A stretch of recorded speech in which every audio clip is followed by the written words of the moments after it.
this isn't a joke. You're sitting there and it's like there were 6 throws that were flat out incredible. And this is part of it's the whole different conversation of offensive rookie of the year. But from Caleb's perspective, there were 6 throws that it's just like not super common in the NFL. And we saw 6 of them. So when you say successful in spite of, you're dead on. Like that's a perfect analysis of what's going on. I guess my hesitation with the whole thing is I just think like, okay, so we're sitting here and it's like, after the London game, I remember jumping on here and it's like, guys, we're the playoffs, right? It's a real thing. And then you look back at the season and we should, I mean, we just lost. The Vikings are battling for a really high seed in the playoffs, and we just lost to them in overtime. And we made one of the better comebacks that you're going to see in the NFL. Like we should be more competitive. I think that's what's frustrating. What's frustrating to me is it's not like, and I get the offensive line. Like I get it, right? We need to improve there. But when you look at where we're at now, we should be a playoff team. Like it's not a like, oh, if all these, we're missing all these pieces. We're not. Like we should be a playoff team. Our quarterback's putting us in a position to win.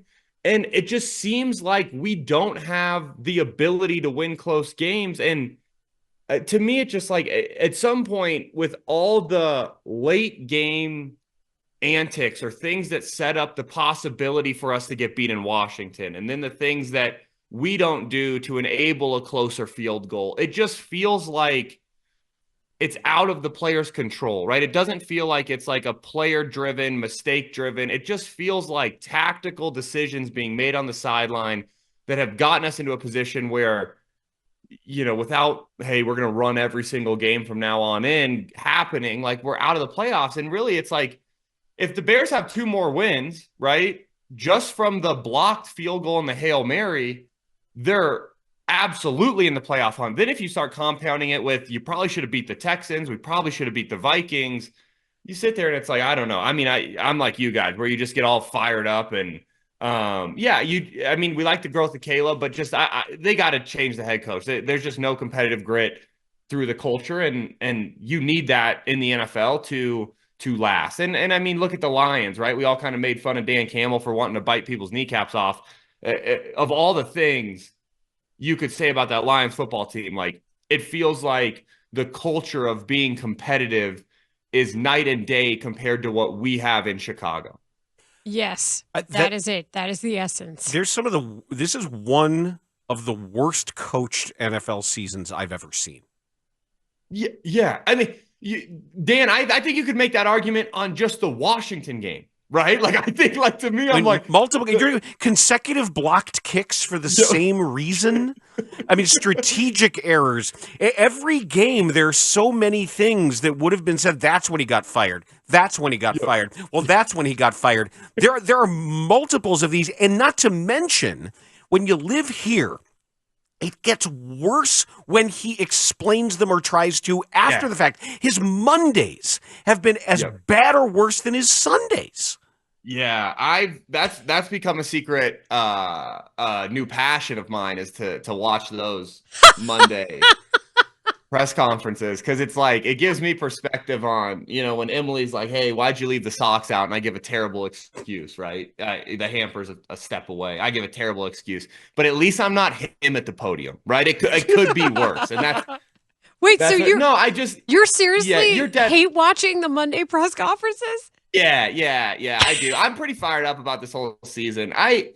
The thing that bothers me is because I look at everything from such a quarterback driven perspective, and the thing that bothers me is we're playing, and people right now, I can see it on the YouTube comments. People say don't read them. I'm toxic. I read them. I enjoy it. But the thing is like people are there's still people that think Caleb stinks, and whatever. You're always gonna have fans that think or whatever they think about the quarterback. They're wrong.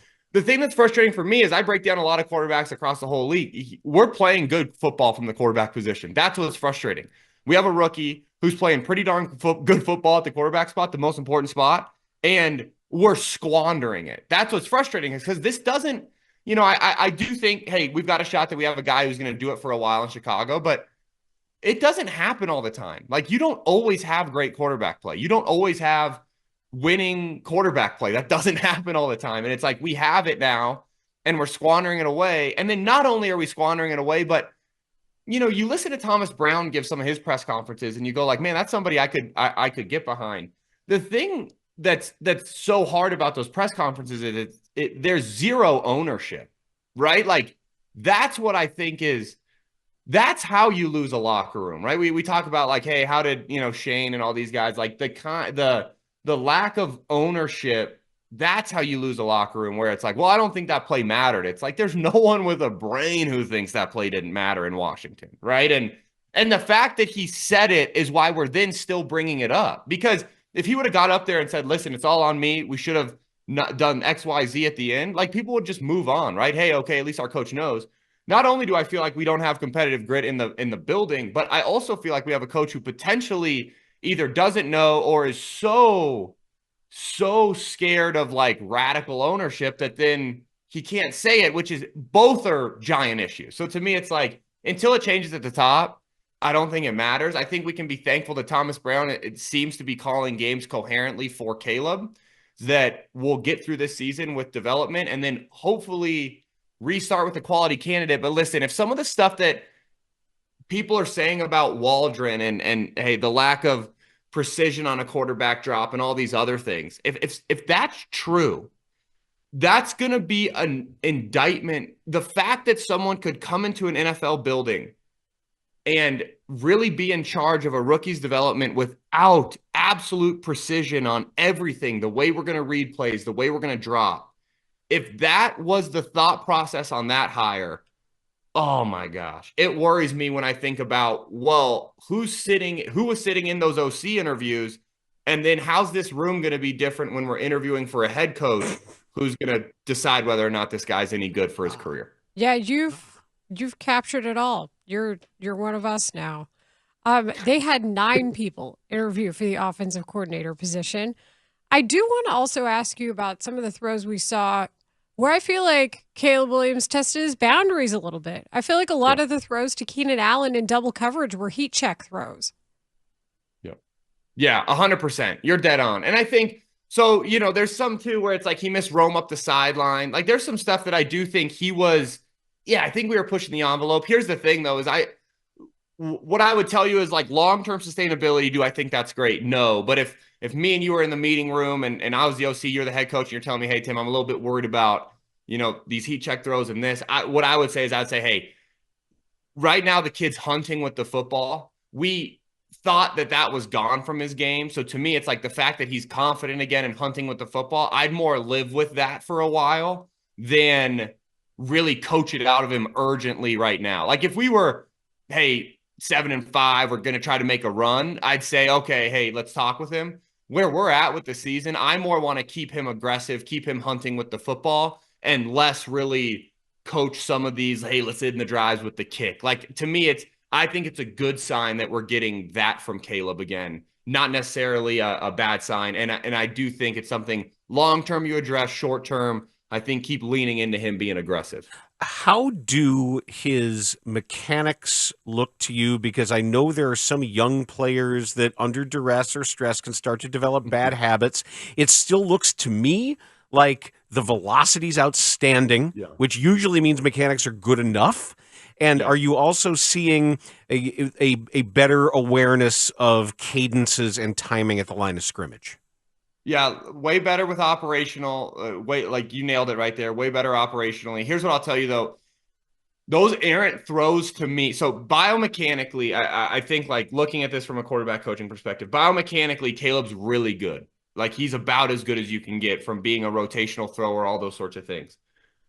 His footwork, when it comes to tying his feet to his progression, tying his feet to a route, I think is as bad as it could be with the results he's getting. So, like, an upper echelon. So that's a good sign. Yeah. So, and one more thing on why it's good is because it's the easiest addressable thing. If we were sitting here and we were talking a biomechanic overhaul, that would be a problem.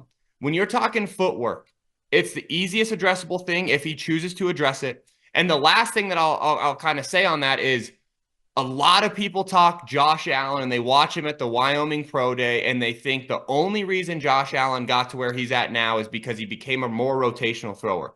My biggest pushback on that ever is if you really look at his footwork from years 1, 2 to where he is now, the precision that he drops with, people get excited about the runaround plays, but they don't watch the first and second down playing on time with perfect feet. That's where he grew. So to me, if Caleb can sit there and take an honest assessment of his game and say, hey man, biomechanically, I've been working on this since I was probably a 6th grader, and it's pretty dang special. What I know football-wise is pretty darn special. You can get us in and out of the right place.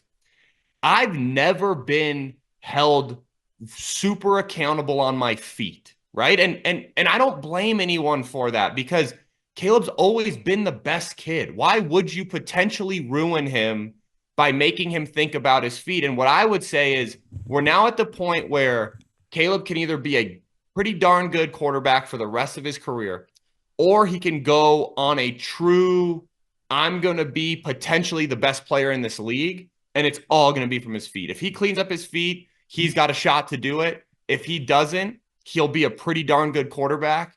But we will be talking about him in year 5 or 6 of, hey, do we sign him to the big deal or do we move on? Okay, That's so we're listening here and we're hearing all this. And say I'm a Bears fan, I'm going to have the TV on, so when I'm watching the Bears on offense and when I see him drop back to pass, give us a layman's guide to what you mean by tying the feet to the progression about when he hitches.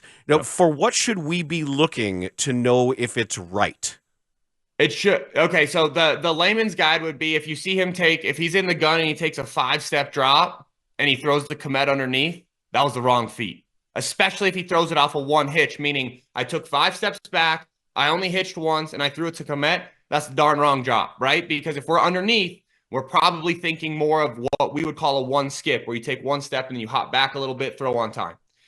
If you're looking really like, okay, hey, not perfectly layman's, that next step, which I think most football viewers are, what you want to see is you want to see more back foot, balls out, back foot, hitch, balls out, back foot, hitch, and then a reset, like my whole body turns, balls out. Because what that means is he's tying his feet to his progression. So when you say that, it's not necessarily holding onto the football doesn't mean you're not tying your feet to the progression. Holding onto the football in the manner that Caleb does, where there's no reset of the base, there's no eye movement, I'm just holding it and waiting on something, that's not a good indication. So second to me... Wait, so second read should be when your foot's down, right? Yeah, so first, when your foot's up, pre-snap, then you got first foot up, that's 1 read. When your foot comes down, that's 2. So yeah, so by and large, if you're in the gun, NFL, right? Hey, I take a 3 steps back, 1, 2, 3. That back foot hits, I should be to my first progression. Then that first climb, I'm going to my second progression, and then we call it a reset because you don't want to continuously climb up, right? Because we got pushed from the line. That reset, we should be on our 3rd progression, right? Now that's like a super general term, right? Plays are all built differently. But if you're watching it, if you see him hit his back foot, ball comes out, he's usually throwing his first progression, he's usually throwing on time. What we see too much from Caleb is back foot hits, he hitches, he's still on that first progression. He hitches 1 more time, he's still on that first progression, and then he'll like reset and throw it to his second progression, or he'll, force it into the first. And because of those double hitches, what that's telling you is, hey, we're taking the flat out wrong drop. So for example, think of a comeback route where you're 18 running back to 16 on the sideline. If all I take is a 1 skip drop to that, I have to hitch because my receiver's not ready. Whereas if you take a true burn it up 5 hitch and the ball's coming out on time on that first hitch or on that plant, depending on how we want to build this play. So that's what we're seeing from Caleb is too many just flat out wrong drops for the concept, which is what makes me think what some of the reports you're hearing about Shane wasn't big on, hey, this is the drop you have to take. It's what you're comfortable with.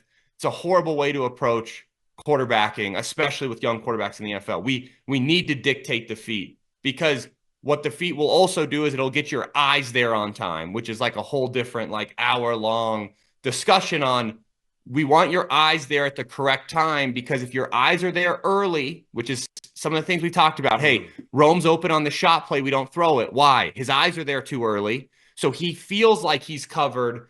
But really, if we would have taken a 7 instead of a 5 and our eyes would have gotten there a little bit later, he would have seen Rome pulling away. Those are the little intricate details of what makes a quarterback really great that Caleb just doesn't have yet. And I don't want to blame Caleb because I don't think he's been coached on these yet. So who currently in the league, to your eye, has the best feet in that regard? Yeah, name the top guys and they have it. The hardest thing right now in the NFL is like when we see Patrick Mahomes, we see Josh Allen, what we see are the 4th and 1 touchdown runs. That's what, hey, cut to JB. JB's pumped up, right? They just beat the Bills, or the Bills just beat the Chiefs. What we miss are all the 1st and 2nd down boring football plays where Josh Allen takes a 1 skip, he throws the option route, it's 6 yards.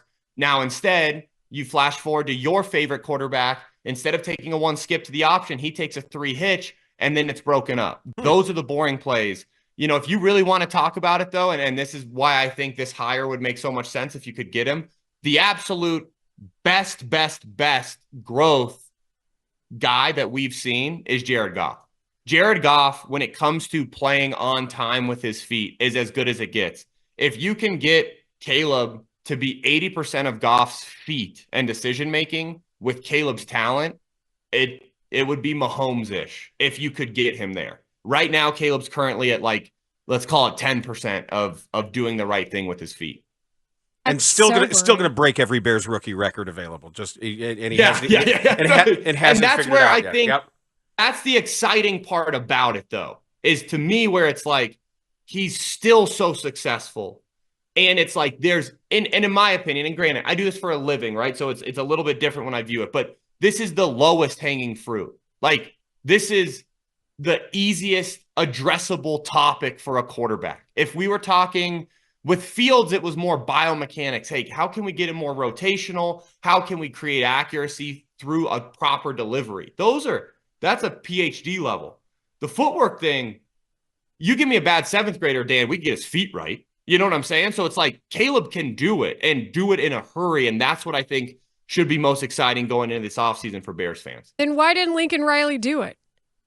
Because I just think, so that's a whole different discussion of like, is Lincoln's job to maximize Caleb as a prospect and long-term? Or is Lincoln's job to say, hey, I could waste 3 weeks of spring ball hammering Caleb Williams' feet, which is going to get me a little bit closer, or I could push the heck out of him running our scheme fast so that these other kids who have to pretend to go to class and they miss coverages, we're throwing wide open touchdowns. And then it's a whole different discussion on, okay, how many people are great at developing quarterbacks? Like, what is quarterback development? Because right now in college, we get great athletes, we put them in the gun, we say play as fast as humanly possible, and we're going to be we're going to be a good football team because we got 5 stars around you, and we're playing against a bunch of guys that can't disguise coverages against all our different formations, right? So play fast and do it.